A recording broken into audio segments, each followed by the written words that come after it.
परमात्मने नमः। यथार्थ गीता श्रीमद् भगवत गीता अथ द्वितीयो अध्यायः।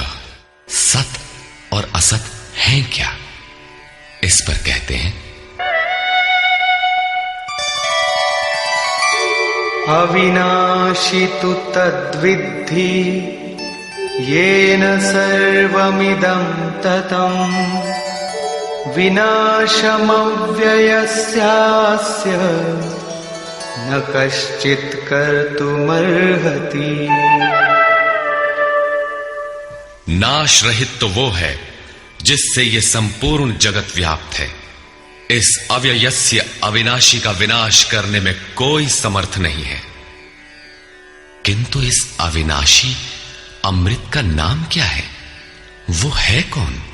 अन्तवन्त इमे देहा नित्यस्योक्ताः शरीरिणः अनाशिनो प्रमेयस्य तस्माद्युध्यस्व भारत। अविनाशी अप्रमेय नित्य स्वरूप आत्मा के ये सभी शरीर नाशवान कहे गए हैं। इसलिए भरतवंशी अर्जुन, तू युद्ध कर। आत्मा ही अमृत है, आत्मा ही अविनाशी है जिसका तीनों कालों में नाश नहीं होता। आत्मा ही सत है, शरीर नाशवान है। यही असत है जिसका तीनों कालों में अस्तित्व नहीं है। शरीर नाशवान है, इसलिए तू युद्ध कर। इस आदेश से यह स्पष्ट नहीं होता कि अर्जुन केवल कौरवों को मारे। पांडव पक्ष में भी तो शरीर ही खड़े थे। क्या पांडव के शरीर अविनाशी थे? यदि शरीर नाशवान है तो श्री कृष्ण किसकी रक्षा में खड़े थे? क्या अर्जुन कोई शरीरधारी था? शरीर जो असत है, जिसका अस्तित्व नहीं है, जिसे रोका नहीं जा सकता, क्या श्री कृष्ण उस शरीर की रक्षा में खड़े हैं? यदि ऐसा है तो वे भी अविवेकी और मूढ़ हैं, क्योंकि आगे श्री कृष्ण स्वयं कहते हैं कि जो केवल शरीर के लिए ही पचता है, श्रम करता है, वो अविवेकी और मूढ़ बुद्धि है। वो पापायु पुरुष व्यर्थ ही जीता है। अंततः अर्जुन कौन था? वस्तुतः अनुराग ही अर्जुन है। अनुरागी के लिए इष्ट सदैव रथी बनकर साथ में रहते हैं, सखा की भांति उसका मार्गदर्शन करते हैं। आप शरीर नहीं है। शरीर तो आवरण है, रहने का मकान है। उसमें रहने वाला अनुराग पूरित आत्मा है। भौतिक युद्ध, मारने काटने से शरीरों का अंत नहीं होता। यह शरीर छूटेगा तो आत्मा दूसरा शरीर धारण कर लेगा। इसी संदर्भ में श्री कृष्ण कह चुके हैं कि जिस प्रकार बाल्यकाल से युवा या वृद्धावस्था आती है, उसी प्रकार देहांतर की प्राप्ति होती है। शरीर काटेंगे तो जीवात्मा नया वस्त्र बदल लेगा। शरीर संस्कारों के आश्रित है और संस्कार मन पर आधारित है। मन एव मनुष्याणाम कारणम बंध मोक्षयोः।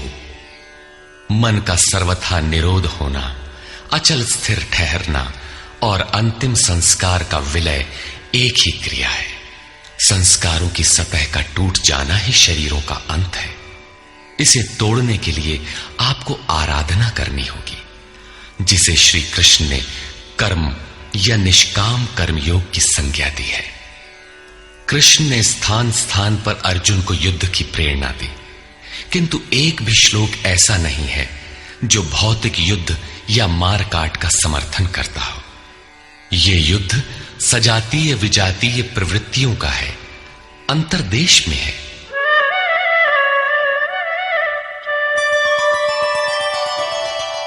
य एनं वेत्ति हन्तारम् यश्चैनं मन्यते हतम् उभौ तौ न विजानीतो नायं हन्ति न हन्यते। जो इस आत्मा को मारने वाला मानता है तथा जो इस आत्मा को मरा हुआ समझता है, वे दोनों ही आत्मा को नहीं जानते, क्योंकि ये आत्मा न तो मारता है और न मारा ही जाता है। पुनः इसी पर बल देते हैं। न जायते म्रियते वा कदाचिन् नायं भूत्वा भविता वा न भूयः अजो नित्यः शाश्वतोऽयं पुराणो न हन्यते हन्यमाने शरीरे। ये आत्मा किसी काल में न तो जन्मता है और न मरता है, क्योंकि ये वस्त्र ही तो बदलता है। न ये आत्मा होकर अन्य कुछ होने वाला है, क्योंकि ये अजन्मा है, नित्य है, शाश्वत और पुरातन है। शरीर के नाश होने पर भी उसका नाश नहीं होता। आत्मा ही सत्य है, आत्मा ही पुरातन है, आत्मा ही शाश्वत और सनातन है। आप कौन है? सनातन धर्म के अनुयायी। सनातन कौन है? आत्मा। आप आत्मा के अनुयायी हैं। आत्मा, परमात्मा और ब्रह्म एक दूसरे के पर्याय हैं। आप कौन है? शाश्वत धर्म के उपासक। शाश्वत कौन है? आत्मा। अर्थात हम आप आत्मा के उपासक हैं। यदि आप आत्मिक पथ को नहीं जानते तो आपके पास शाश्वत सनातन नाम की कोई वस्तु नहीं है। उसके लिए आप आहें भरते हैं तो प्रत्याशी अवश्य है, किंतु सनातन धर्मी नहीं है। सनातन धर्म के नाम पर किसी कुरीति के शिकार हैं। देश विदेश में मानव मात्र में आत्मा एक ही जैसा है, इसलिए विश्व में कहीं भी कोई आत्मा की स्थिति दिलाने वाली क्रिया जानता है और उस पर चलने के लिए प्रयत्नशील है तो वो सनातन धर्मी है, चाहे वो अपने को ईसाई, मुसलमान, यहूदी या कुछ भी क्यों न कह ले। वेदा विनाशिनं नित्यं य एनमजमव्ययम् कथं स पुरुषः पार्थ कं घातयति हन्तिकम्। पार्थिव शरीर को रथ बनाकर ब्रह्म रूपी लक्ष्य पर अचूक निशाना लगाने वाला पृथा पुत्र अर्जुन, जो पुरुष इस आत्मा को नाश रहित, नित्य, अजन्मा और अव्यक्त जानता है, वो पुरुष कैसे किसी को मरवाता है और कैसे किसी को मारता है। अविनाशी का विनाश असंभव है। अजन्मा जन्म नहीं लेता, अतः शरीर के लिए शोक नहीं करना चाहिए। इसी को उदाहरण से स्पष्ट करते हैं।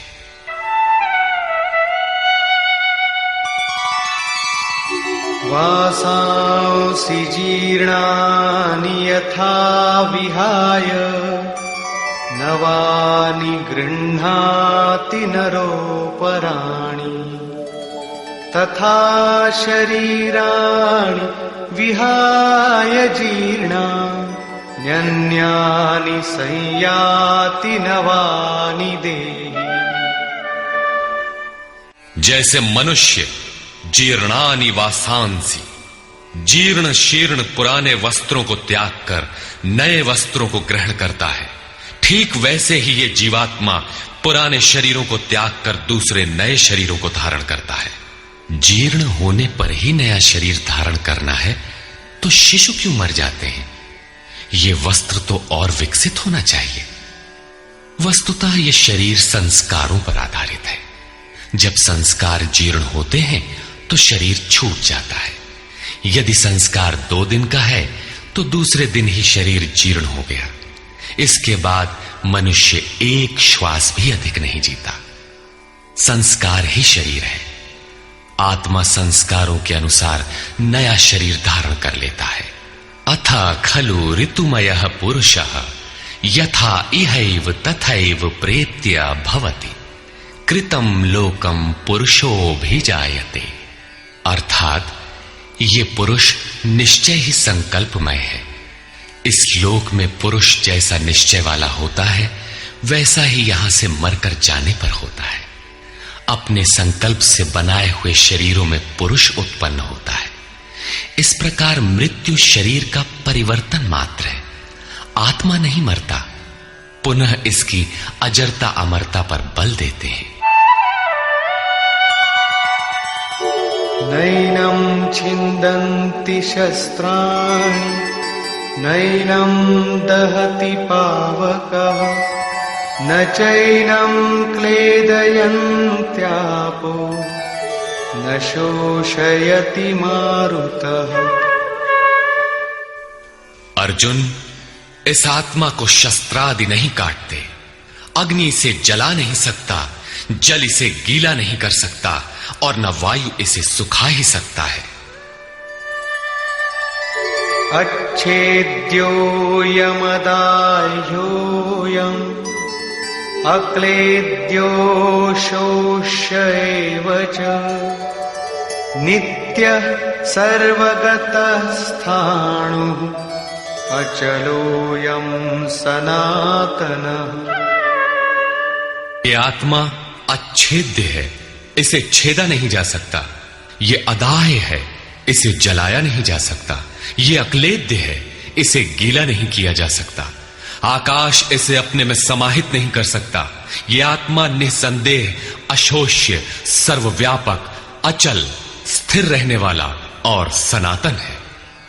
अर्जुन ने कहा था कि कुल धर्म सनातन है।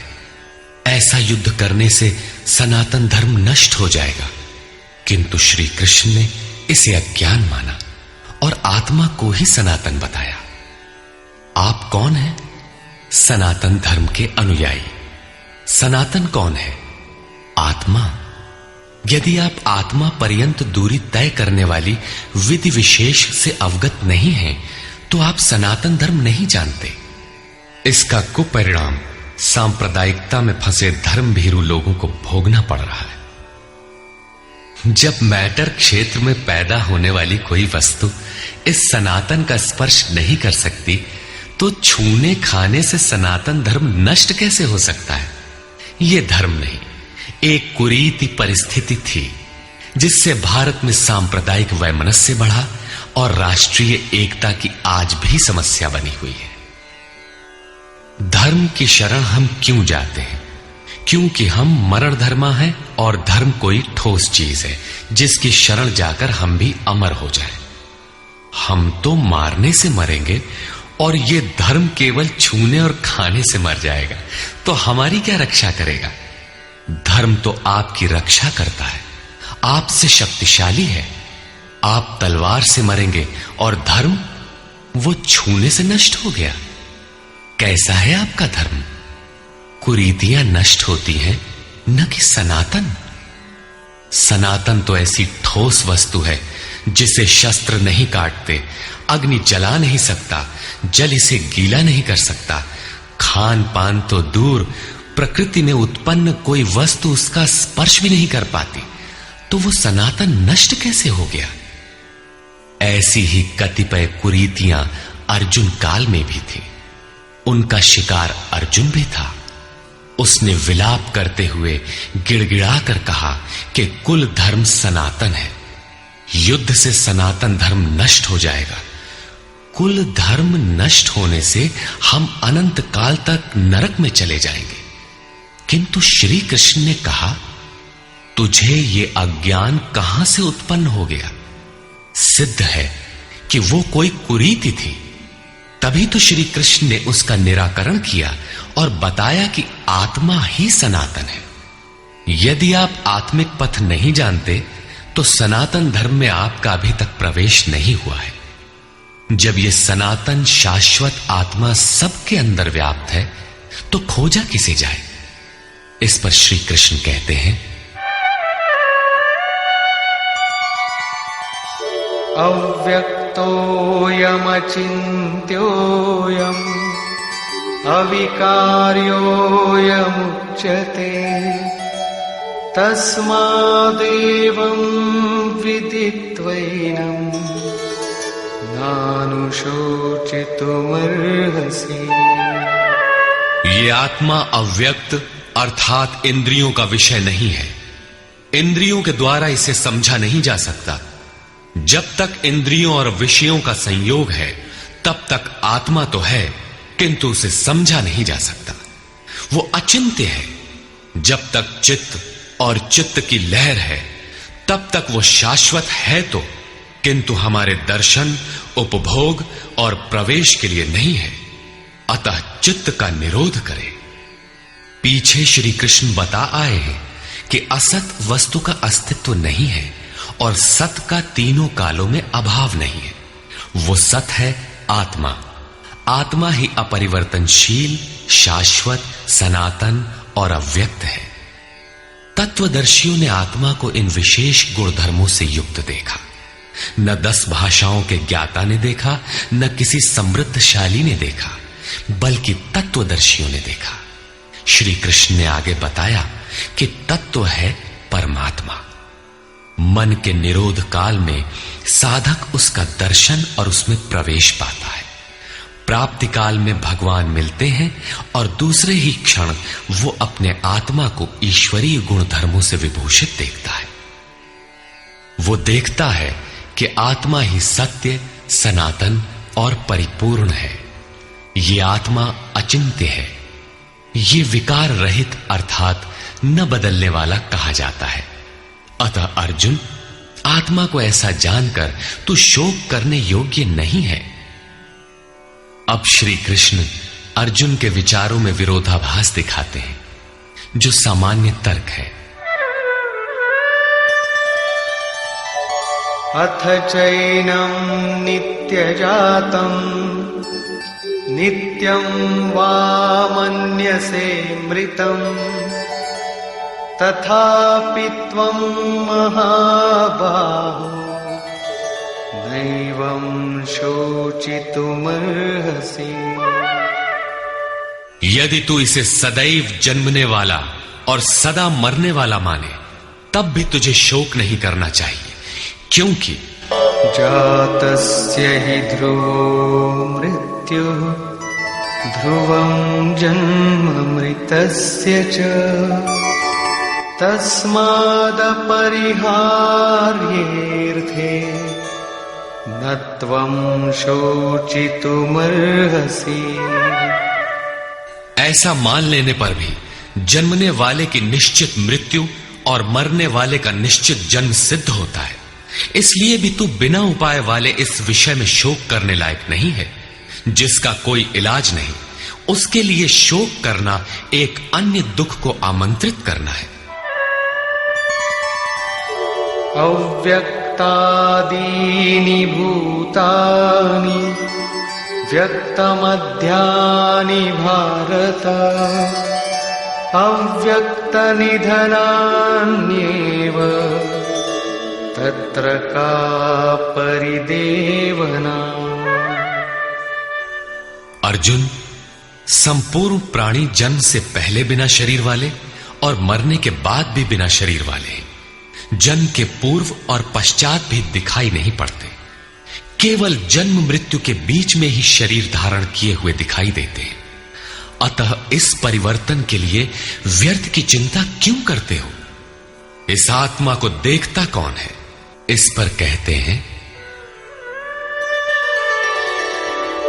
आश्चर्यवत् पश्यति कश्चिदेनम् आश्चर्यवद्वदति तथैव चान्यः आश्चर्यवच्चैनमन्यः शृणोति श्रुत्वाप्येनं वेद न चैव कश्चित्।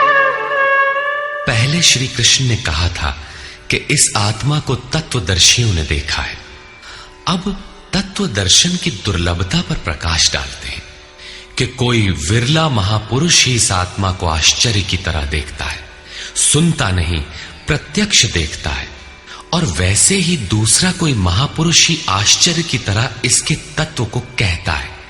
जिसने देखा है वही यथार्थ कह सकता है। दूसरा कोई विरला साधक इसे आश्चर्य की भांति सुनता है।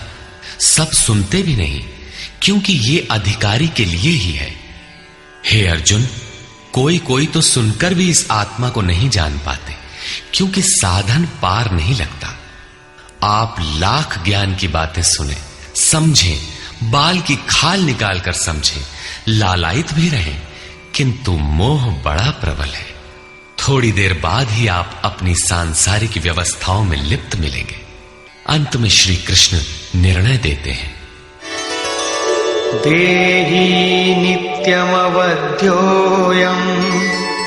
देहे सर्वस्य भारत तस्मात् सर्वाणि भूतानि न त्वं शोचितुमर्हसि। अर्जुन, ये आत्मा सबके शरीर में सदैव अवध्य है, अकाट्य है, इसलिए संपूर्ण भूत प्राणियों के लिए तो शोक करने योग्य नहीं है। आत्मा ही सनातन है। इस तथ्य का प्रतिपादन करके, इसका प्रभुता सहित वर्णन करके यह प्रश्न यहीं पूरा हो जाता है। अब प्रश्न खड़ा होता है